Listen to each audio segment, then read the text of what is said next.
So welcome everybody to our Wednesday webinar.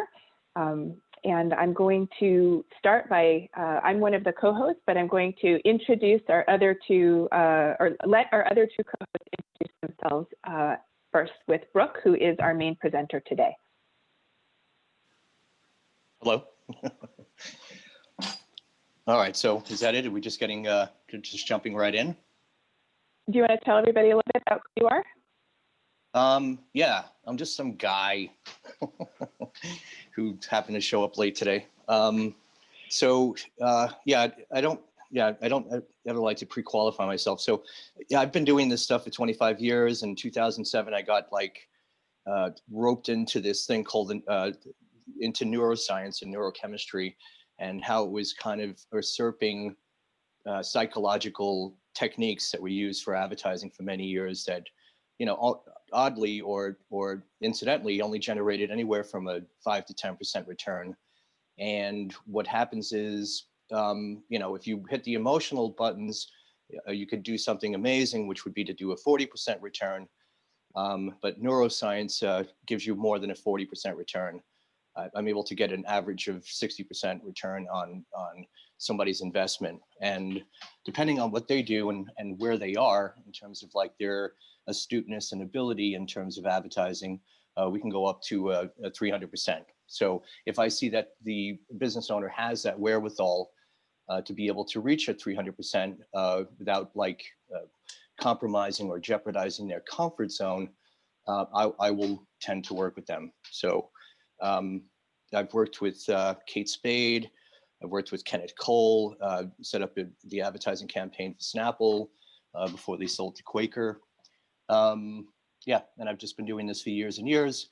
I realized in 2014 that I wasn't able to work for you know, pharmaceutical companies. I couldn't work for weapons defense manufacturers.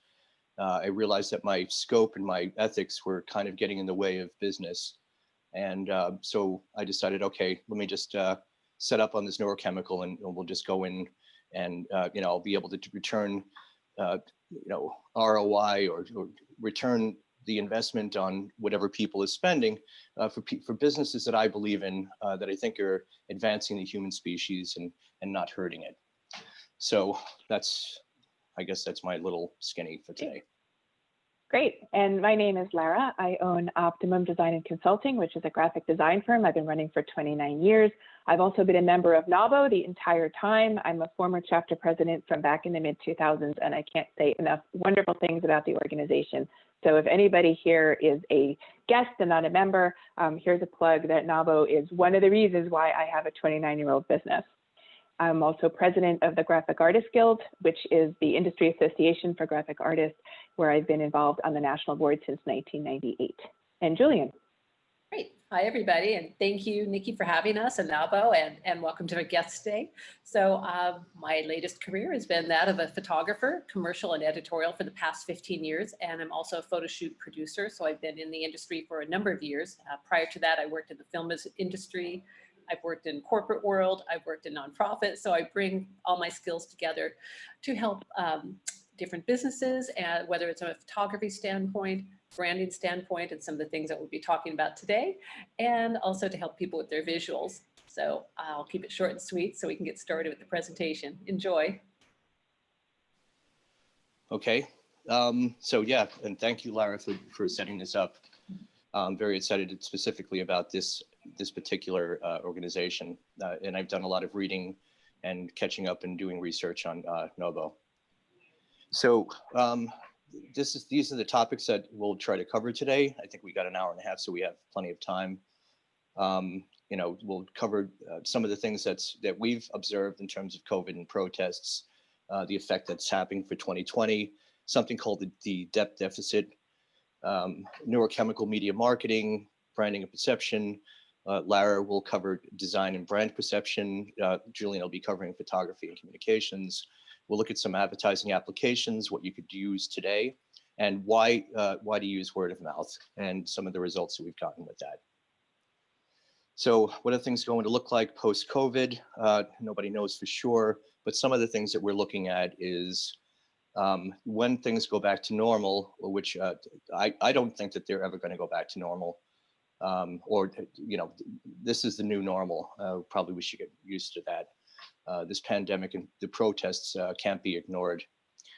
So, you know, photos without gloves and masks are now considered outdated.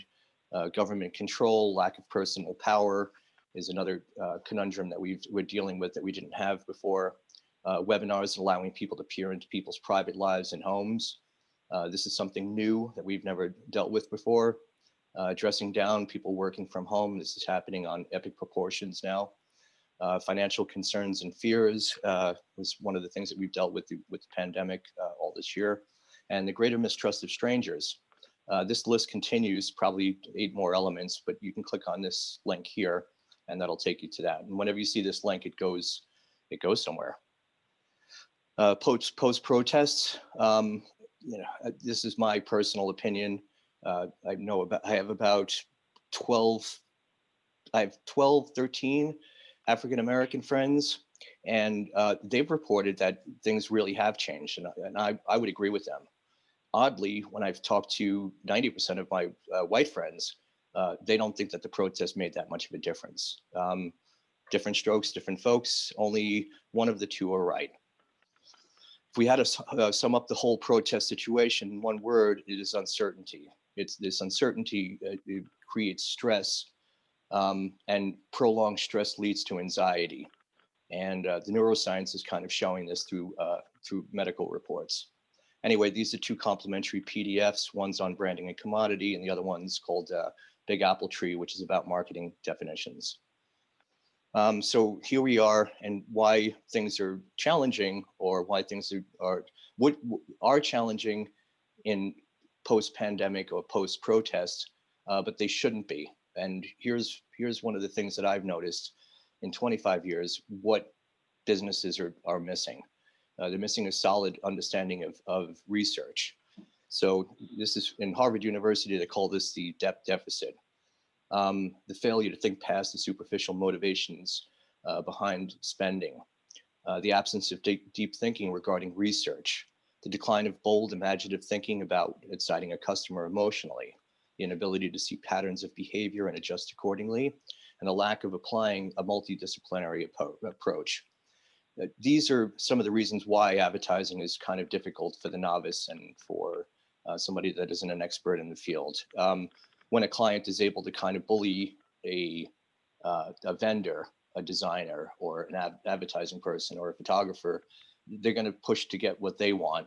And usually what they want isn't necessarily what the market wants. All right, so what is neurochemical advertising? There's a number of reasons why this works. I've listed 6 reasons here in this particular presentation.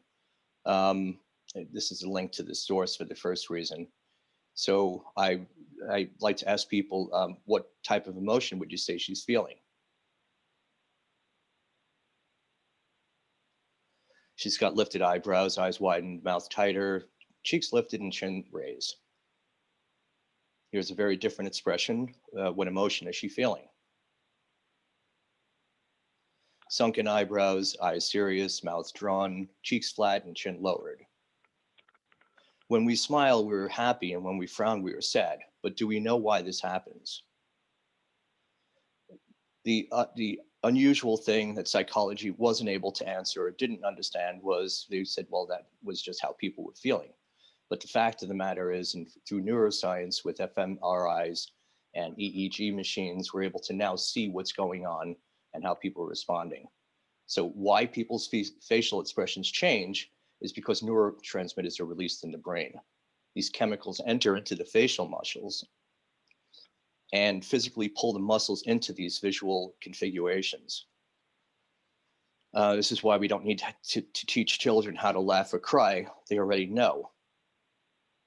Laughing or crying are neurochemical and physiological phenomenons. We don't have full control over them. So when these things happen to us, and when we have gotten the case of the giggles where we can't stop laughing or find something funny, these are neurochemical releases. This is why this happens. So we're applying this to advertising and design, communications and photographic solutions. So neurochemical advertising, the releases are inescapable, meaning you can't try to stop them. When you're feeling deeply sad, and once those chemicals are released in the brain, you can't stop them. These are kind of, I'd call them human default patterns. I've identified 86 of these human default patterns. These are things that we cannot escape and cannot get away from, such as aging. The more time that we spend on the planet, we age. We can't escape that. So we go from a pattern of being a child to an adolescent to an adult and to a senior. That pattern is not disrupted ever. So this is what's lying in the subconscious of people. It's kind of this song that's singing in our daily lives in the background. It's not in our consciousness, but it's in our subconscious, and very powerfully. So these neurological occurrences are then applied to branding, design, communications, and advertising. Another reason for the neurochemical approach and why it's kind of ruining psychology. We got 3 different types of advertising media. There's actually 4, but these are the most common 3. The 4th one is shared media. So we have paid media, we have earned media, and we have owned media. These are the definitions. I'll be giving you a copy of this presentation after we're done with this, so that you'll be able to cull through this and go through the links and look at more research on this. So we focus on earned media. Reason why is because word of mouth generates 5 times more than paid media or owned media.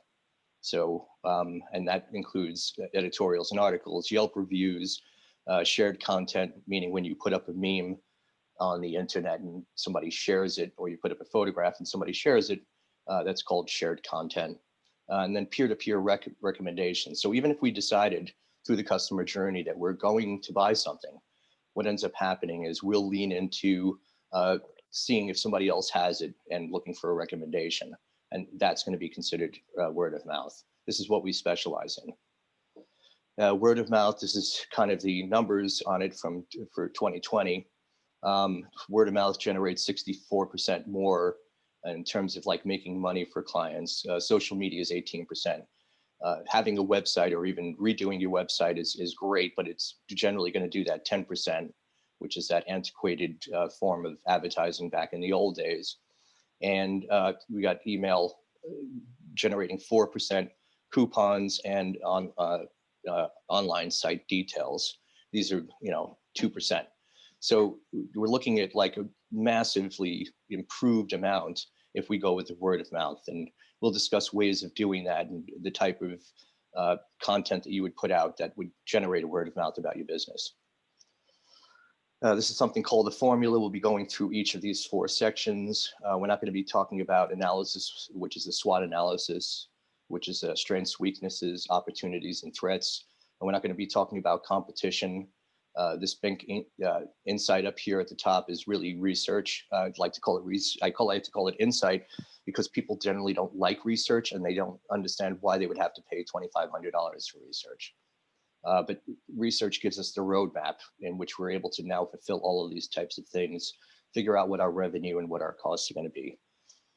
And then test marketing, meaning after you get the branding, after you get the design, you would try a test marketing thing, see how that's working in terms of landing with communications and advertising. We'll go into more detail with this in a step-by-step process.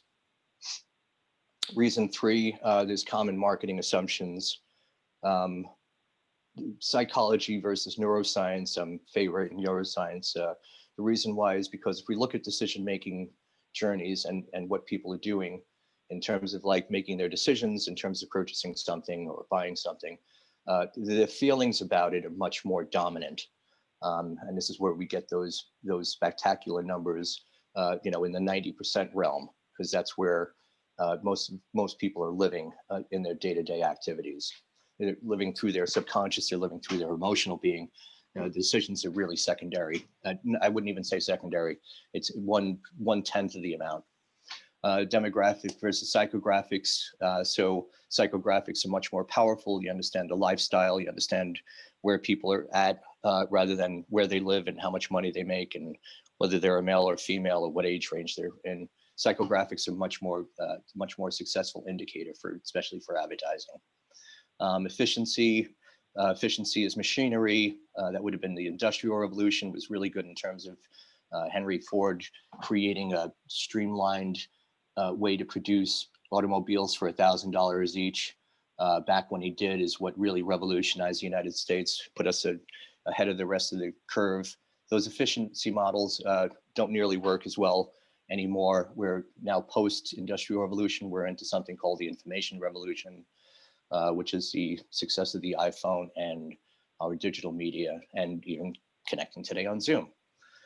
So rather than an efficiency model, we would want to look for an effectiveness model. So how do we be more effective with our advertising and branding, and what type of images we put out into the world?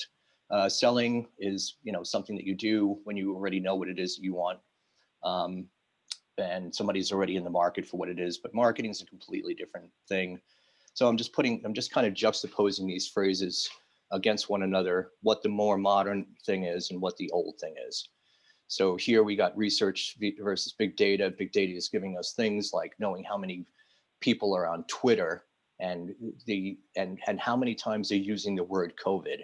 And so this has been a whopping indicator. We've never had this research in terms of a world or a culture or society. We've never had access to these kinds of this kind of data. That's what big data is. It's really game changing in terms of research.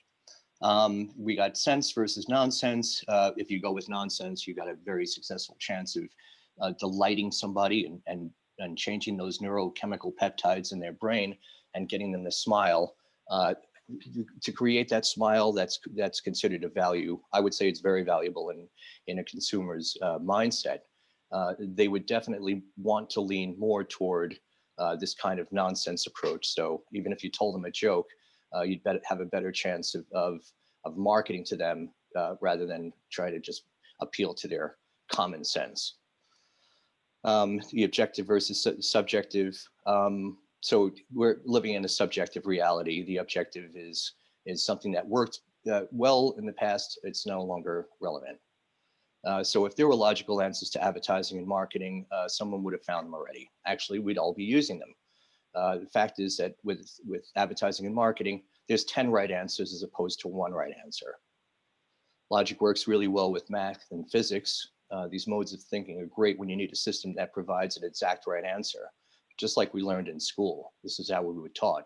We were taught to live in an industrial society, not an informational society, which is why the schools are, challenging or having to rethink their educational system for advancing children in school today who are going to leave school and try to solve problems that we don't even know are problems right now today.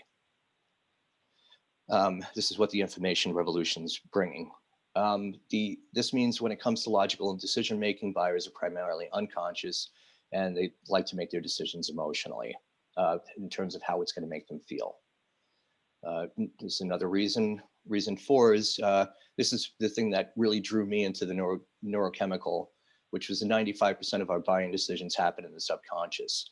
There's a link here to a Harvard study by one of the guys who's actually used this very successfully for Coca-Cola, Unilever, and all of the major corporations, including automobile companies.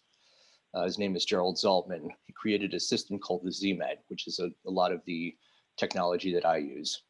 90% of our buying decisions happen emotionally. There's another link here.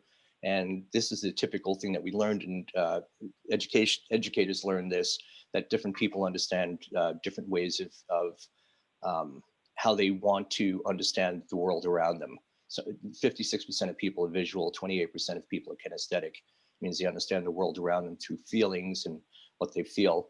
And 16% of the people are audio. But these numbers work really well when you write text or use imagery that accounts for these particulars.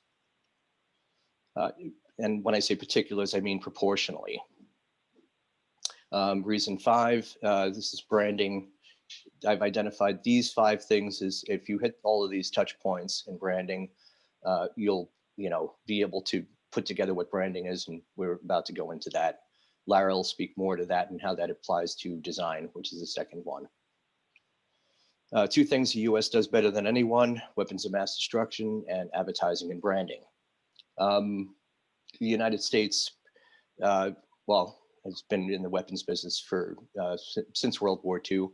The Manhattan Project and the atom bomb. We've been making weapons for everybody, and that's probably our major export. Well, not probably, it is. Advertising a brand is something the United States had figured out and does really well since the turn of the last century. So since 1900. United States, I call, is the greatest brand in the world. Why? We've got these slogans like "Land of the Free, Home of the Brave," "We the People," "Uncle Sam," "Statue of Liberty." I could say these things, and you say, "Yep, that's the United States. That's the United States." That's really what branding is. It's what you think and feel about what you think and feel when I say these words or when I say these phrases, and that's what a brand is. Now, we know that the brand of the United States is the flag, or it could be the Statue of Liberty. God bless America. America doesn't have a logo that's associated with it. Stars and Stripes has to do with the flag. So does a red, white, and blue. Okay, so these are phrases that lead into a brand understanding of what makes the United States and what drew people to this country from all around. In God we trust is, this is a question that I'll ask at the end, which is, there was a motto, and this motto, "In God we trust," which is on our money, first appeared on the US dollar in 1957. There was another phrase on there, and we will give you a free session if you know what that is. And you could try to Google it, but you probably won't find it in time to, at the end of this webinar. All right, so reason number 6, this is a Hilton hotel. Hotels are traditionally bad at branding themselves. I don't know why. You know, this is why when you go to a website, you'll go into a price war when you go to look at these hotels. You know, so you'll have like the hotel.com, and you're making a decision based on not what's in the room, not what the style is, not what the brand is, not what the type of services that you're going to get. You're making a decision based on specifically what is going on in terms of a price. So that's when you run into price wars. This is a Hilton hotel on the inside. This is what one of their rooms looks like. This is a Westin hotel on the outside. And this is what a Westin hotel looks like on the inside. And this is the Westin hotel and the Hilton hotel. And I'm sure they've done a lot of research to decide that these were the colors that were soothing and comfortable for people. But there's hardly anything that really differentiates them from each other.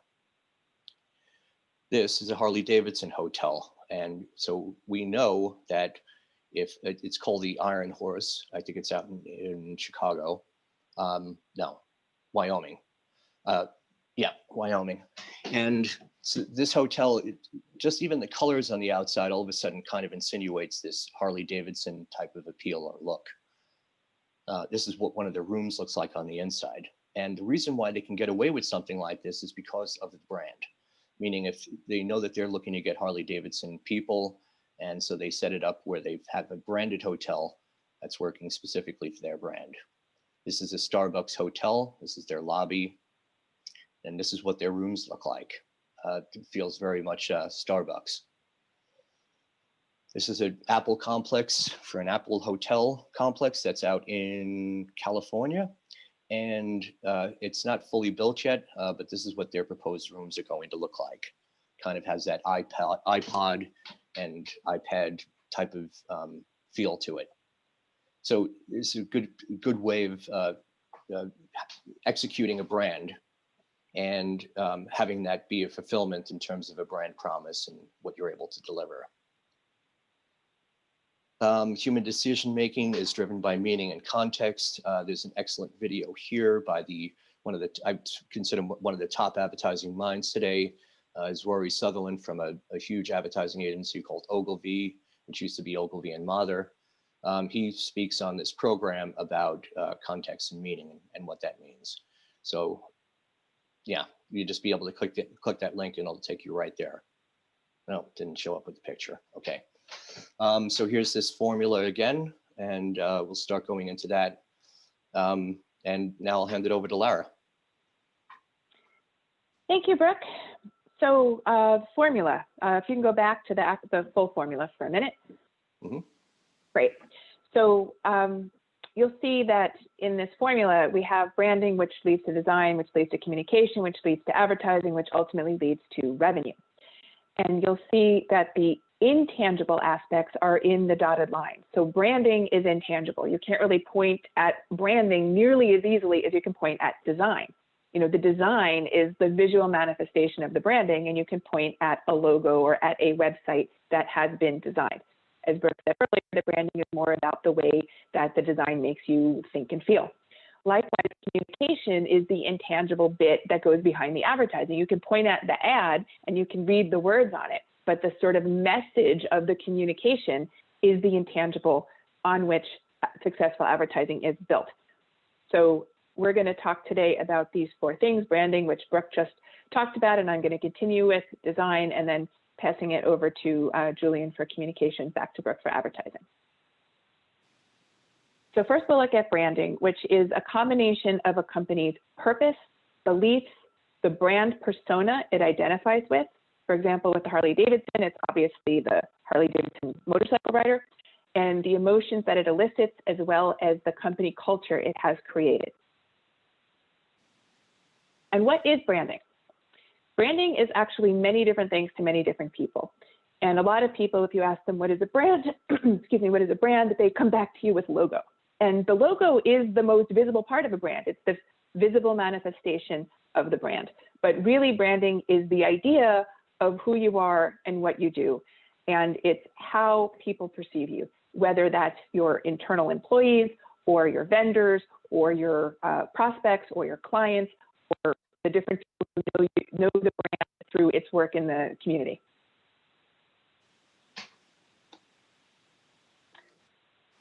So brand image is a kind of an obvious one, but just to take some of the more prevalent examples and drive them home.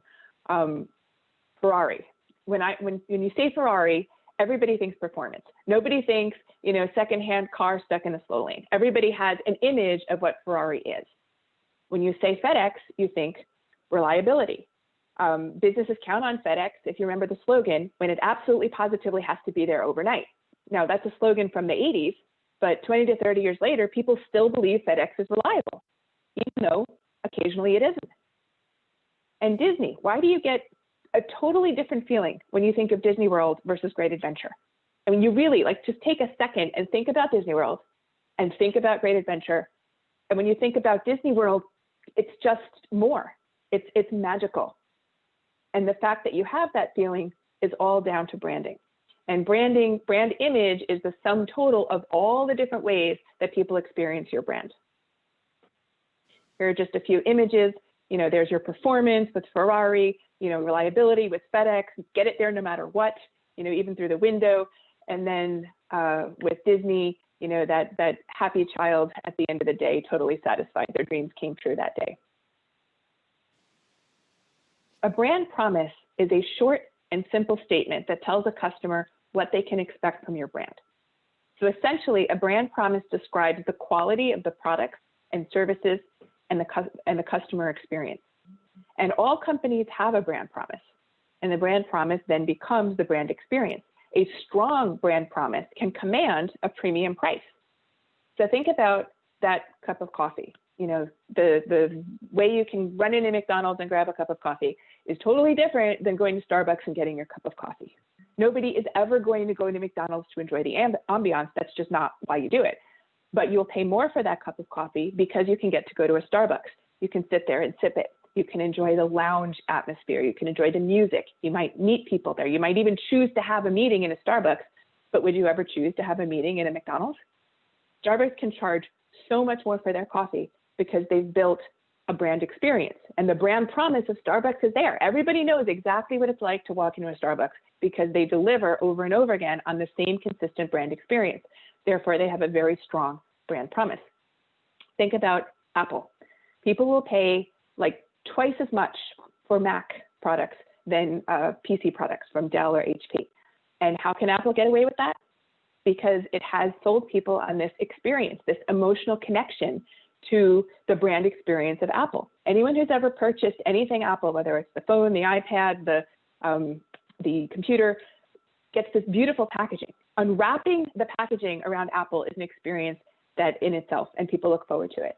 And it is this whole promise of the fact that you have this sleek, cutting edge, amazingly looking piece of technology that you are so proud to show. I mean, it just looks beautiful. It makes you happy to see the products.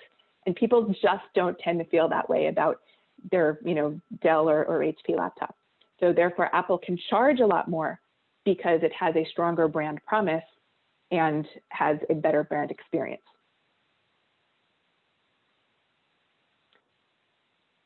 So why is the way, okay, let me go back to Volvo actually. With Volvo, if I say, what does Volvo sell? Some people will say cars. But when I do this in a room of people, I get at least a few that say safety. And that's because that's true. Volvo has made their mark around safety. Everybody knows that Volvo is the safe car. Volvo is not what you choose when you're trying to win a race. Volvo is what you choose when you now have a new family and you want to protect them. So Volvo does sell cars, but really Volvo sells safety. Look at the next one, a hallmark moment. So everybody our age and older knows what that is, but like, why in the world would the way you feel get summed up with the name of a greeting card company? Like, you try to explain this to somebody who didn't grow up with Hallmark movies and, Hallmark cards, and you can't. But like, everybody that's of a certain age knows what a Hallmark moment is. Geico has one of the strongest brand promises, and that has always remained the same. Everybody knows 15% or more in car insurance in 15 minutes or less. And that's the same whether you have the gecko ad, the caveman ads, the hump day camel ads, the squealing pig, Pinocchio. They've got tons of ads, but their brand promise and what they stand for is the same throughout. And so their advertising is very strong. Their brand is a very strong brand. And lastly, the difference between Southwest and United. If you want the corporate experience, if you want a lounge when you're in the airport, if you want the option for first class, if you want to have sort of an experience on a plane where the focus is really just, you sitting there doing your work and not really what's going on the plane, that's United. Southwest stands for something different. Southwest is community. Southwest is fun. Southwest attendance, I don't know if you've ever been on a Southwest flight, but I would say a good 75% of the time, rather than just read the announcements, they joke about them, or they sing them, or they act them out. They're doing things that are fun and engaging on the plane. They invite everyone on the plane to clap for somebody's birthday or to cheer for a returning veteran. So there's a totally different experience with Southwest. No, you don't have first class. Yes, you have to sort of, catch your seat as you can, and there's no assigned seating. But it's a different type of person who wants to fly Southwest than the type of person who wants to fly United. They're both very distinct brands. So next we'll look at design. Design is a combination of the shape and texture and style and fonts and colors that go into a brand's standards, as well as its logo and the icons or picture images that it uses to represent itself. There are many different ways that a brand becomes tangible, and the most visible is through design, which I said earlier. And the most common one, of course, is the logo. But design and brand can also be seen, brand can also be seen through the design of business cards, websites, PowerPoint templates, newsletters, signage, everywhere that the public comes in contact with your brand. So if you're not paying attention to the way that each of these design elements look, then at best, you're missing an opportunity to strengthen your brand and make it more memorable in people's minds. And at worst, you could be working against it. If you aren't paying attention to the way your newsletter looks, you just want to get it out, and it looks kind of like a do-it-yourself and a homemade newsletter, you're weakening the impact of your brand if you have a very professionally designed website. You could have a beautiful website, but maybe you did your own logo because you were trying to economize. And that logo is presenting a very, well, I don't want to say unprofessional, but maybe let's just say not as professional of an image as it could be. Most logos that people do themselves look like it, at least subconsciously. You can put a professionally designed logo next to a do-it-yourself logo, and everyone will gravitate to the professionally designed logo because a designer is trained to communicate the brand in a better way, in a more, in an upscale way, in an elevated way. And so your logo needs to show the brand, not just, the image in terms of like the picture that's there, but the layout or design of how you put the name of your company next to the image, or maybe you have a tagline, how all of these things are together. You could have a beautiful logo and go to Staples and just slap it on a business card with your name underneath it, and that's not really a designed business card. So each of these elements require design that enforces the brand in order to strengthen the value of your brand. Here are some examples of visual designs or logos that are so strong that you know exactly which companies they are, regardless of the name of the actual company. You'll see all of these use the same 4 letters, cult, but you know which companies these are. That's because their visual brand, their design of their logo is so strong that you don't even need the company name in there. You can see Nike, you can see Lego, Ford, Adidas, Coca-Cola. Power of the logo. So you've all heard you never get a second chance to make a good first impression. Everybody's heard that. And back, I don't know, maybe about 3 years ago, we had a company called Goodell that wanted to refresh their website. They didn't ask about their logo at all, but that's what their old logo looked like. It was something that their founder did 25 years ago on his own, one of those do-it-yourself logos I was talking about. And there's just no way that this could be a professionally done contemporary website being weighted down by this heavy logo. So I convinced the founder to redo the logo and the brand first before refreshing the website, which thankfully he did. But when you think about a logo, the logo is like the first touch point. When you meet somebody, you make a first impression right away based on, or you get a first impression right away based on what they're wearing, what they look like, how they're standing, their body language, their smile. You instantly have some sense of whether or not you want to get to know that person. If someone's looking at your logo, if you know, maybe you go to a networking event back in the days where we all could, and you come home with a stack of business cards and you have a card with a logo on it, that logo is making your first impression. You need to make sure it's the right first impression. So when we redid Goodell's logo, we took a look at, you know, what does the company do? Who are they and what do they do? And this is a technology company, a B2B company, and they make tools that help companies that build audiovisual components to innovate their products. So we added a tagline, committed to your innovation, because Goodell's client base are other developers of this technology. And we came up with a logo that kind of looks like a camera aperture. And we used the colors, the RGB colors of the video space. And we now have a logo that accurately represents that they are a 30-year-old company with employees and offices on 3 continents. So your website is now your business card. You go to these Zoom meetings, you meet people, and it's just a lot harder than it used to be back before COVID when we could meet people in person to get a sense of who people are. Used to be you could meet someone at a networking event, you would bond, oh my gosh, that person is so great, and you want to do business with them. People do business with people they know, like, and trust. And you can do that in an in-person forum from time to time. They might look at your website afterwards just to make sure you're credible. It was sort of a credibility piece. They would give it a quick look. Oh, yeah, okay, they know what they're doing. I want to work with them. They've already made up their mind. I want to work with them. You meet someone in a Zoom networking event with 40 other people, you really don't have a sense of who they are very much. So you go look them up online. Everybody's digital footprint now is making that impression in a way that people used to make their impressions in person. So the website, social media profiles, you know, any newsletter you may send out, your website needs to show who you are and what you do in a way that conveys, relays to people that they want to continue to get to know you more and continue to do business with you. So this is the old Goodell website that they asked us to redo, thank goodness. The old Goodell logo, the old Goodell tagline, and the website, which of course looks like it was made a long time ago. This is the new Goodell website. So this one is a website that should look a lot more to the outside world and to the investors that this founder was courting, that that company is in fact 30 years old with employees and offices on 3 continents. Working together, I helped him understand that building a better brand and building a stronger brand and building brand equity was going to help him sell his company for more money, and it did. So now I'm going to turn it over to Julian, who has 15 years working as a professional photographer and producer for a range of notable clients like Jeff Bezos, National Geographic Traveler, Georgia O'Keeffe Museum, and more. And take it away, Julian.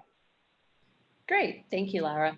So these are the building blocks for your communication needs. And for sake of time of this webinar today, I'm just really going to primarily focus on imagery because that is the quickest and most important thing that I can convey to you today, really to make that strong for your website and your brand. So while all these components are important, your voice, your lexicon, imagery, staff training, we'll just, for the purpose of this webinar, we'll just stick with imagery. So Brooke, you could advance the slide. Great. So really it's about communicating your story, and every business has a different story. And you do have all these components that do come together. So your voice, and when I say voice, what I mean is, what is that tone? What is your messaging? So if you are, for example, someone that has a wellness studio, your voice is going to be conveyed in that calm and tranquil manner, that something that's warm and encompassing and feels safe. So your voice needs to match your messaging, as does your personnel. The staff that you hire are also a part of your brand and your story. Your lexicon, the words that you use, along with your imagery, all these things come together to create your story and create that client experience, as Lara's been talking about, and the first impression that they get of your brand. So as we all know, a picture is worth 1,000 words. And it's true. It is so important that you really select your images carefully because, again, it's conveying that first impression and it's conveying your brand and what your story is. So when I work with clients and I am helping them review their website, which, by the way, is not easy to do this yourself because you need somebody that can be more objective. You're too close to your own materials and your own site. You've seen it a gazillion times, so it's hard to be objective. So when I'm helping somebody, here's kind of my checklist of what I look for to help people build that strong visual presence. So when we're thinking about images, one, they should project a strong story and a unique visual voice. So you need to be able to set yourself apart and something that's unique to you and your business. Two, match the tone of the brand to be cohesive. So again, if you are, like I mentioned, like a yoga studio, that brand needs to be in line. All your images need to kind of convey that same feel, or whether you're a law firm, everything should be cohesive and consistent.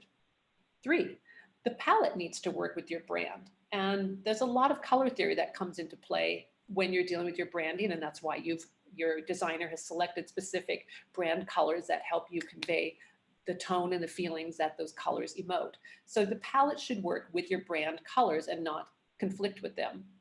Four, you want to engage that viewer, make them feel welcome. I always feel that if you're going to have portraits of your staff or of yourself, the founder, they should be, at least the initial portrait should be looking somebody in the eye to engage them. Since we are in COVID era, as Lara mentioned, we're not out networking. We're not as in person with our clients or potential clients. So your welcome is going to be looking them in the eye. And I think that's very important to make that connection. Images obviously should be of high quality and professional. There's nothing that can drag down a brand, I think, quicker than really bad, poorly shot images. You have a lot of people that have their iPhones or smartphones and they take photos thinking, well, I don't want to spend money, I can do it. Well, guess what? It's going to show on your website and people can tell when you've hired a professional to do images that are done professionally as opposed to just off your phone. Six, they should evoke emotion. Are your images on your site evoking an emotion? Are people excited to be there, or do they feel safe in their environment? Are they happy? Whatever your business is and whatever your story is, you want to evoke some sort of emotion from these images. Seven, they should also show diversity. And I don't mean just culturally. Yes, we're in this age right now where we are super aware of being culturally diverse, which is a great thing. So you want to look at your site and see if that applies in your situation, if there is some cultural diversity. In some cases, you may not even have people in your site. You might be selling a product or jewelry that you're just showing the product itself. But also, I mean diversity with images. You want to have some variety in there so it doesn't look like a one-note show. And I'll show you an example later what I mean. And finally, I think it's important to have the 3 C's: color, clarity, and contrast. There should be some rich color within your site, clarity. The image should be sharp, tack sharp, and beautifully shot, clear, and you understand what's going on in the image. And contrast. Again, we just want to have some some yin and yang in that. So I'm going to share with you a case study of one of my clients when I was living in Santa Fe, New Mexico. Peyote Bird Designs was a very high-end Native American jewelry wholesaler, and they had been around since the 70s. And when I went to their site, this is what it looked like. Mind you, they have amazing pieces of jewelry they've collected from various artists throughout the years, and the site just looked blah. The images looked blah. There's no story here. There's so much history with this company. It doesn't really give you a feeling of the Southwest. It doesn't tell you much of anything other than we have a few pieces of jewelry here that are rather poorly shot and on a white background. So when I was talking with the owner, I wanted to get in his head to understand, what is it you're looking for? I'm not a photographer that can just show up and go click, click and shoot some images and leave. I need to know how to tell the story. So I worked with him and his team to figure out, what is the story? They didn't really know. So as a photo producer and the photographer, I brought these skills together to draw out of them what they really wanted to accomplish. And what was important to the owner was that he loved Ralph Lauren. That was who he looked up to. He said, I want it to feel luxurious. I want it to feel rich. I want it to feel like Ralph Lauren and this rustic Southwest feel. So based on that, here's what I was able to shoot with them. And we worked together with his wife and daughter, and we had stylists and hair and makeup, and we had models. And so for them, this was a big leap. They'd been doing trade shows for decades and just with these boring photos. So we created this campaign, and you can see a difference. You can see the artistry and the jewelry on the right and the detailing, how beautiful it is. And it's shot so it's in more of an interesting manner. The model, again, she's showing off kind of these fun pieces on her. She has a vintage serape and a vintage hat. It's kind of giving a little bit of that kind of rustic feel. The next shot, again, it looks very Ralph Lauren. We've got the beautiful textiles, the colors. It looks elegant, like that rustic chic. And we're just showing off the jewelry and creating that story of who this company is and what type of person would be buying it, what type of person would be wearing this beautiful jewelry. Again, we wanted to get creative and show things more in a different way than what you normally would see. So styling was very important. So when they had one of their holiday sales, they used this as a promo, and this was also used in their trade shows. And what I was told by the owner was, when they did their last trade show, that they had went to New Images, they had seen a 30% increase in buying, which was huge. So it's a huge revenue jump. And there were many comments of, wow, this, this totally elevated your brand. You now have a brand that looks cohesive. You know who Peyote Bird is. There's that sense of elegantness, history, richness, and of the Southwest and the artisans that provide this amazing jewelry. So a little earlier, I mentioned diversity in images, in contrast and color and clarity. So you really need to take a look at your website and look at their images and see, is there a story? And this is very common of what I see when I see people's websites. I'm sure this woman's a very lovely woman. She is a businesswoman, but we really don't know anything about her or what she does. And this was the basic variety of what she had of the images on her site. It's her smiling at camera, her smiling at camera, smiling again, and looking at a man, presumably talking about some sort of business contract. But there's no continuity with the color. There's no continuity with the background. There's no story. There's no nothing. So that's what I mean by really figuring out, what is the story you are trying to tell? This is all too common. So, okay, Brooke, go ahead. So you may not have a big budget to do a full-on huge photo shoot, but you can use stock images. They are a good resource. Please know other people will be using them as well, but they at least create diversity and interest to enhance your story. So you might be talking about being a team player. We don't always have to see business person shaking hands with the client. It might be like that top right-hand shot. You have a team here helping together, or you might have a bright idea. So you can just have different things that play into your brand palette, the color, and the story to kind of break it up and break up that monotony and really enhance the story. So some of you out there might be saying, well, I don't have a product line, I'm just a solopreneur, but your bio shot can tell a story. Rather than just being on the plain white or gray background, your background is the story. It helps support who you are, your sense of style, your personality, or your business. So these were a couple of my clients. Amelia on the left, she's an executive, and she did not want to have the company shoot their bio shot because she didn't like them. She wanted something more elevated. She's very chic. She has a very clean, distinctive style. And so the background to me was very important to kind of show that kind of sleek, hard look, because that's what she was trying to achieve. So it's just very clean, and yet she looks welcoming, and it's strong. It's a strong shot. Kim on the right, on the other hand, she is an executive. She is very much about empowering Black women and into Black Lives Matter, and promoting African American and people of color in their businesses. So the background, again, supports the story. Her outfit supports the story. Everything about it just all comes together. When you look at her, you get a sense of who she is. So if you don't have a lot to do on your website as far as imagery, at least your portrait shot should be strong and tell your brand story. So quick case study here. What I liked about Eastmark development, they were in Arizona. They were a burgeoning community, and they were developing Eastmark development. It was not in existence yet, and they basically had to have me create this look. This is what they did for a mock-up for their ads of what they wanted it to look like as the final product. So what was helpful to me as a photographer, and this is going to be a good thing for you to know, the more you can convey your idea of the story and what you want to achieve with your team, with your photographers, with your designers, whomever is helping you with the photo shoot, the better you're going to get the results. You're going to be more on the same page. The more planning you do up front, the more you can share your ideas so they can get into your head, the easier it's going to be in the end. So this is what they gave me, and I did all the casting, scouting, and this is what we got. Again, so they knew strategically where they wanted everything laid out, because they had all their little bubbles they were going to put in here with the graphics. I'm sorry, the color's a little off on this from the version I sent over, but it was right down to the father and son on the right side, same type of dog almost, very similar. Another one they had given me, again, this is what they wanted it to look like for their ad, right down to the plane in the upper right-hand corner. And this is what they got. And funny story about that plane, very quickly, they wanted me to capture Spirit Airlines going over this particular spot at a certain time of day. Well, this was not going to happen. So my assistant found a plane model, and she's holding it up, and so we had to Photoshop and place that in. But the client got what they wanted. It looked exactly like their ads, and they were very happy. So again, the more you can communicate and you know your story and you know what you want, it's going to make a better result. Final case study here, Santa Fe Weaving Gallery. They've been around for a few decades, and they're in Santa Fe as well. Wearable art, they have beautiful pieces made from master craftsmen around the world, from Africa, Japan, and all over, and they do beautiful wearable woven art.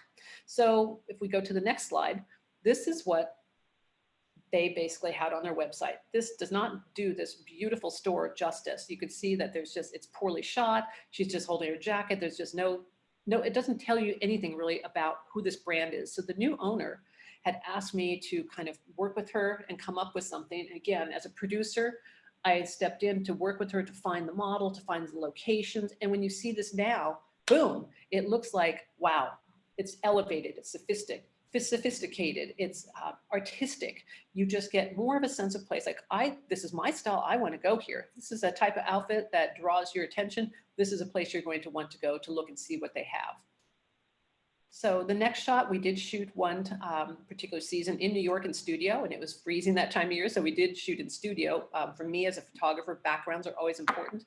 But even though while this is simple, the simplicity does play off of what we needed for her brand, because we wanted to really show off the artistic pieces. And you get a sense of place, you get a sense of style. You really know what kind of woman wears these clothes. That also increased her bottom line as well, with having elevated images.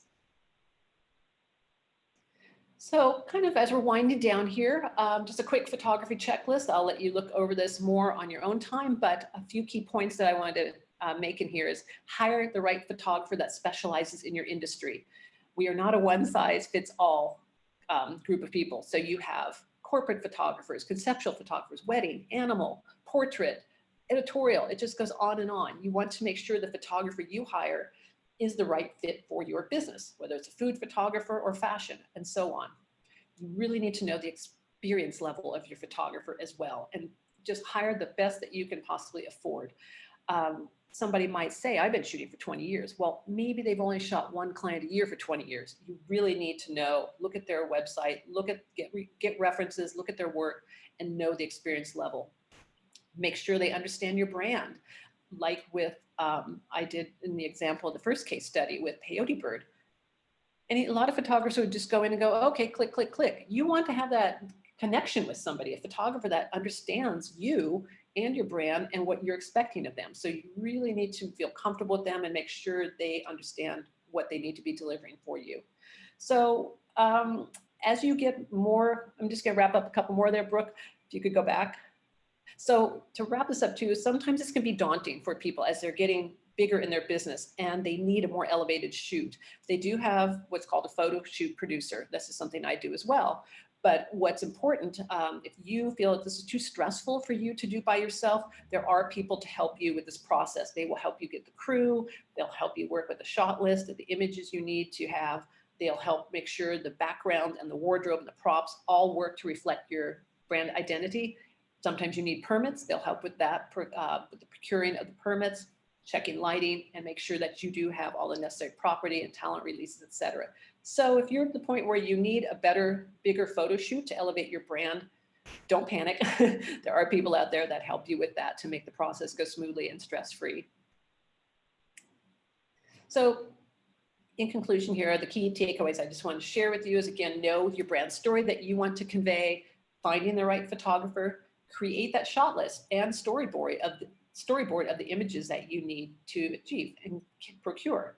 So also ensure your backgrounds contribute to the story, that they're adding to it, and make sure that wardrobe and props all and the color palette, everything comes together for a cohesive story, and make sure that the images come across as being diverse.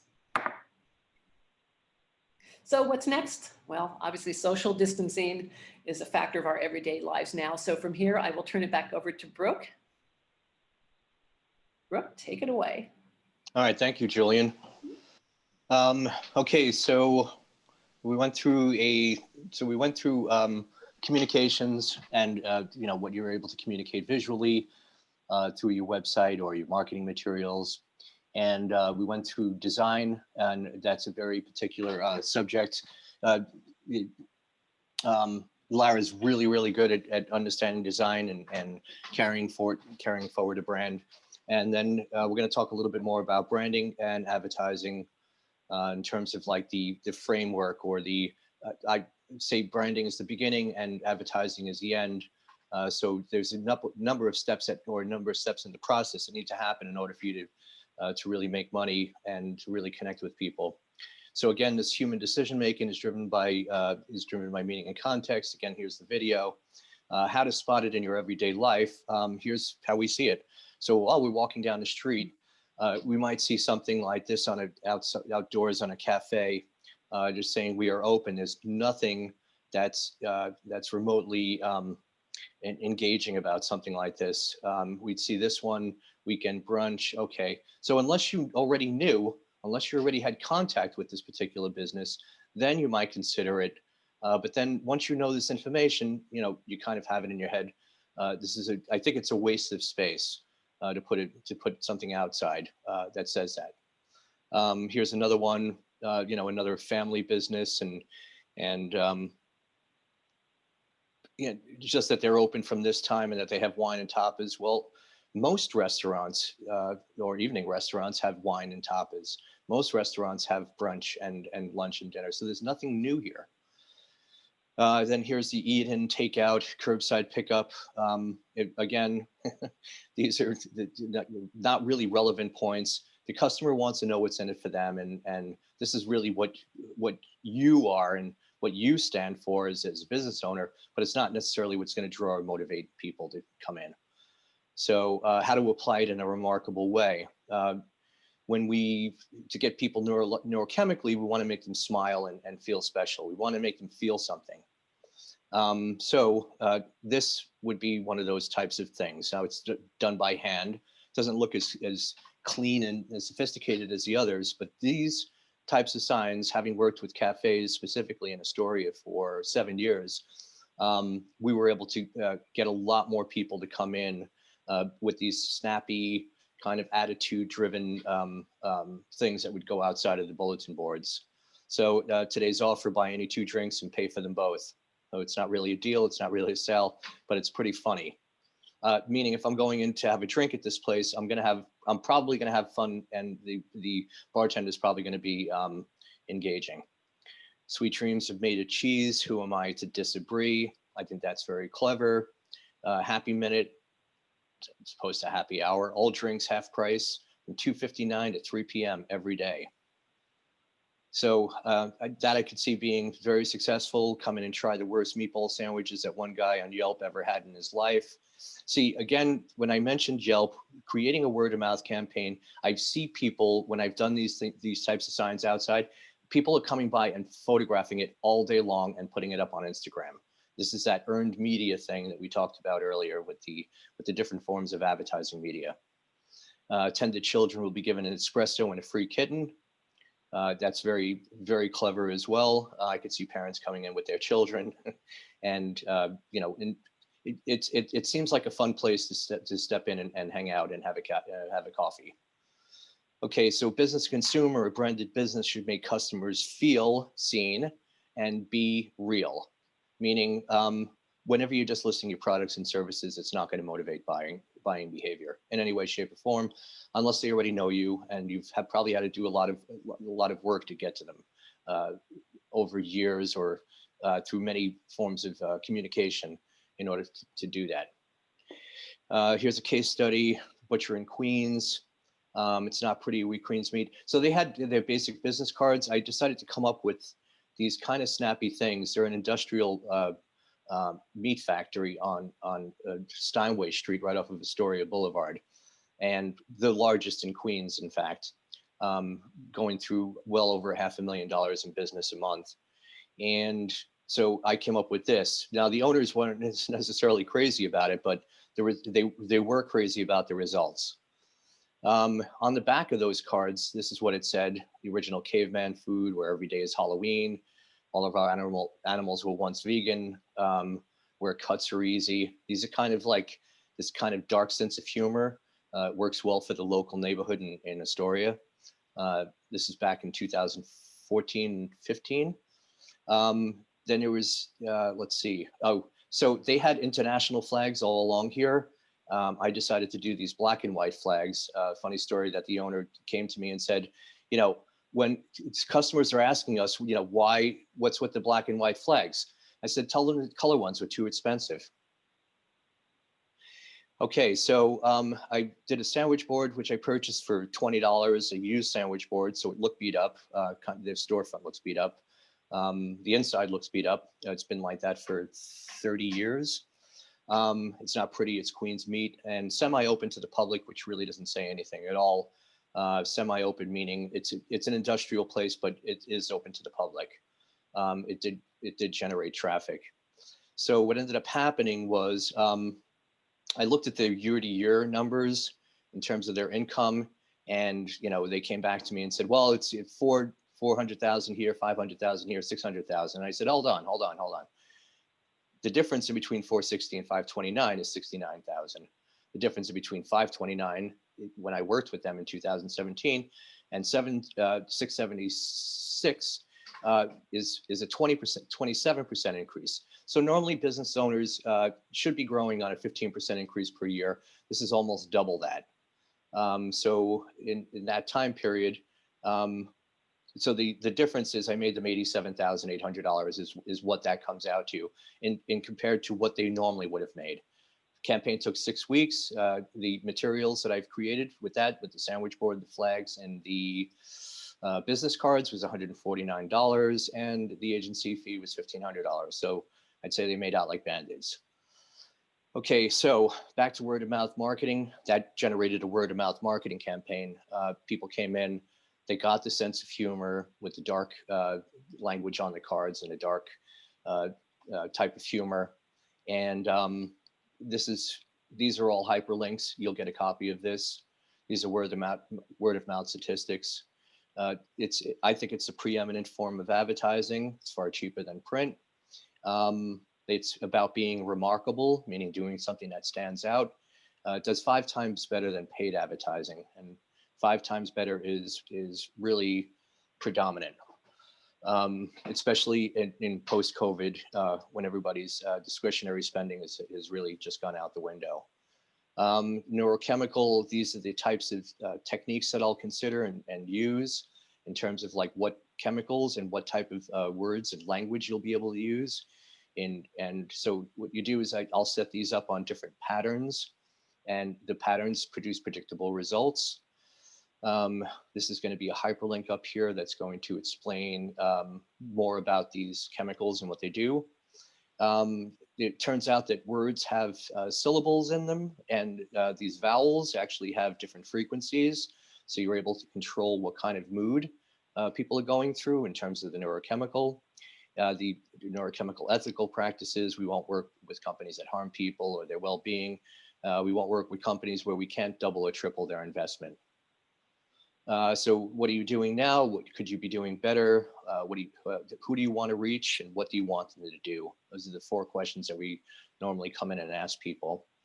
How do you get them to do it? So the secrets are the biggest, baddest, and best brands are shaped by their audience. It's not that the entrepreneur is shaping their audience. The audience is shaping the entrepreneur. So it's counterintuitive to what you normally think that business owners do. Shaped by their audience, cultivate customer engagement, subvert to their customers' relationships, whims, and desires. Customer is the one who delivers the money to you. That's why they always come first. This is a list of do's and do nots, which you'll also get you'll get a copy of. And these are some of our collective clients that Lara, Julian, and I have had over the years. These are the types of services that we provide in terms of like integrated production and public relations and creative technology and brand, business, design, advertising, and photography. This is our bios, which you'll also get a copy of. And then we encourage you all to reread this presentation when you get a chance to do so by yourself. If you have the time to spare, it can be done. You can kind of start to include these things by yourself without any help from an assistant. Just use the techniques that are listed here. If you don't have the spare time, we save you time. We'll save you time and we'll make you more money. That's what we do. And Julian is the one to get in touch with. And we have our tagline, which is whisper while everyone else screams. You can do it in a quiet way without having to be loud. And we would like to do a very special thanks to NAWBO.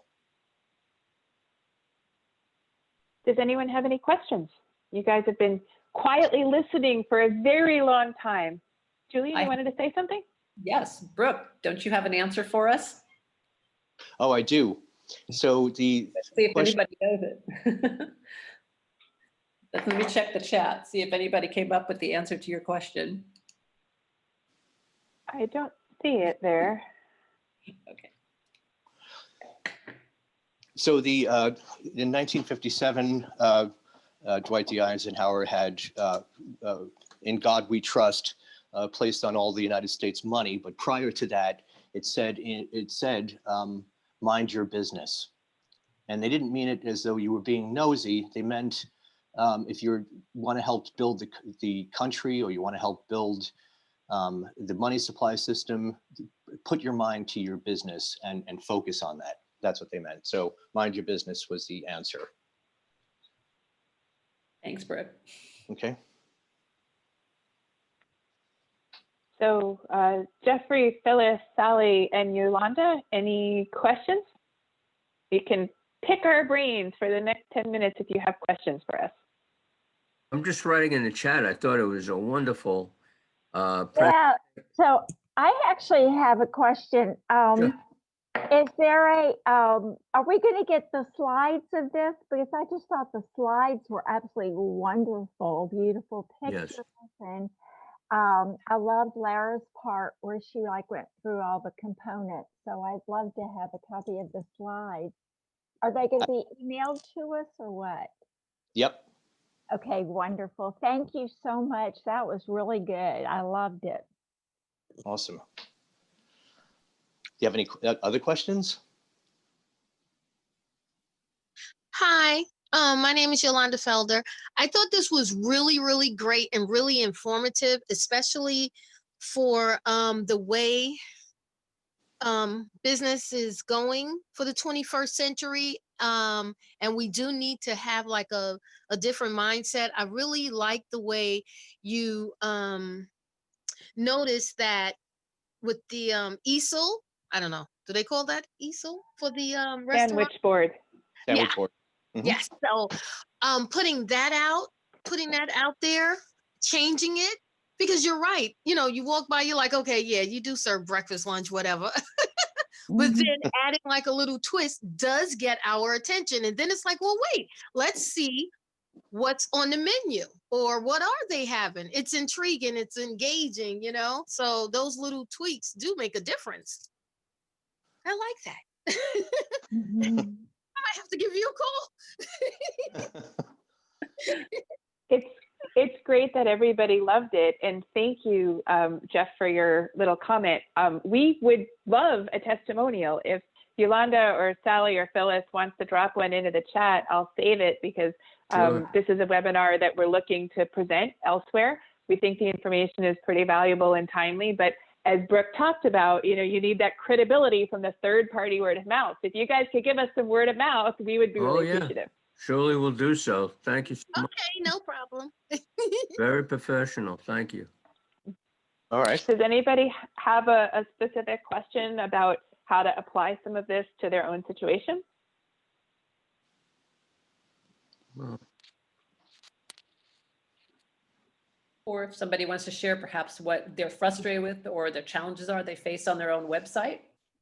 I do. I'm a solopreneur, and all of this information is so needed, and for me to understand all the different depths and levels that I'm obviously not doing. But being a solopreneur, I'm going to be redoing my website shortly. What would you say is the most important aspect that I need to really get right? And I understand that they all have to interact with each other. But if there's one area that I really need to focus on. Yeah, so I'll answer this first. I think all three of us can answer this question really well. I'll just go with this particular aspect of it, being the brand guy. So what you want to do is, look, if you're, this is probably not going to fly well, but I'm going to say it anyway, because I'm at the age where I just say things and let's see what happens. So what happens? We're up against an election that's about to happen, and I called this election back in 2015, knowing that Trump came in with a brand, and nobody else could, because the politicians don't think like a corporate guy, and he thinks like a corporate guy. He's been branding himself as he's been branding himself as a real estate mogul. He's been branding himself as the guy that has the Miss America and the yachts and the money and all of this kind of stuff. He's been branding himself for 43 years. So I was just like, wow, if he just keeps on repeating these three messages over and over again, you know, Mexicans are coming in with the rapists and blah, blah, blah. China's beating us in trade. You know, we're not winning anymore. The United States is not winning anymore. He came in with three messages like that, and he just repeated it over and over and over and over for a year and a half. We listened to that, and he got net results. So the answer to your question is, who are you, and what do you stand for, and what do you value? And don't be afraid to put that on along with your company, along with your services, along with your products. Put those values, the things that you consider valuable, the things that you consider important, put those out in the forefront. Like, think deeply about that before you start putting up photography. And once you understand that, everything will kind of lead the way from there. So with that, I'll hand it over to Lara. Thank you. Yeah, I'll build on that. People do Actually, business with people they. What was the third thing that he said? Who are you? What do you stand for? And what was the last thing? Sorry. What do I value? What do I value? Okay, thank you. Sorry. People do business with people they know, like, and trust, so they have to know you. And so I think the most important thing that you have to put on your website is you. I think you have to convey who you are in a way that is understandable, relatable, and unique. You're not just another of many people who do what you do. You're Phyllis Rosen, and that makes people want to work with you because ... So I think there's a trend these days more than ever to be authentic. Now that we're all working from home and we don't, like there used to be this thing about like you presented your business to your networking colleagues, like everything was perfect. Like, here's my vision of my business.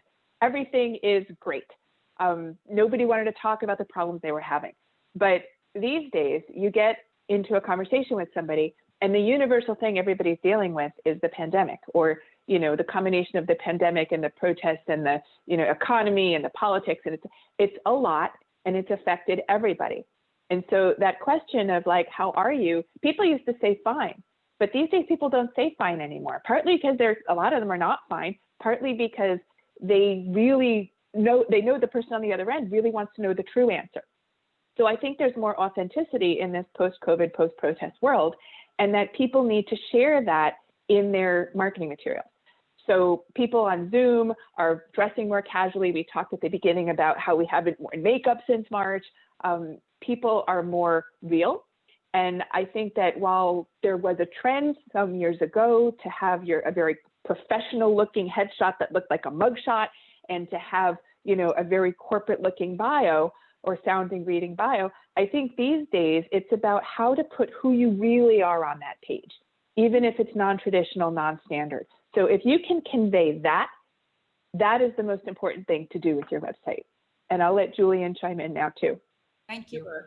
I'm going to build on that too. I would say, like Brooke says, know who you are, even if there's some controversy there. You don't want to be a one size fits all. You don't want to be vanilla ice cream. You want to be who you are. May I ask, what is your business as a solopreneur? What do you do, Phyllis? I'm a career and leadership coach. Okay, so there's a million coaches out there. Right. So you need to do your homework and see what are some of the other top coaches doing. Look at the different sites and see what they're doing and see which ones have a story. See where that variety is. Look and say, wow, why do I like this site? Oh, wow, because it doesn't all look generic. Maybe it's interesting. When I see this coach looks like it would make me feel like I'm her sister, I'm her family, I'm her friend. I would feel welcome and comfortable with this coach. Other coaches may be super high level and super corporate and very polished and professional. So you need to know is how do you want to convey to your audience visually with the images, how do you want them to feel? And that will be something that factors into how they're shot. What are the background? What are you wearing? All those tell that story of how you want to tell your audience, I'm Phyllis and this is what it's like to work with me.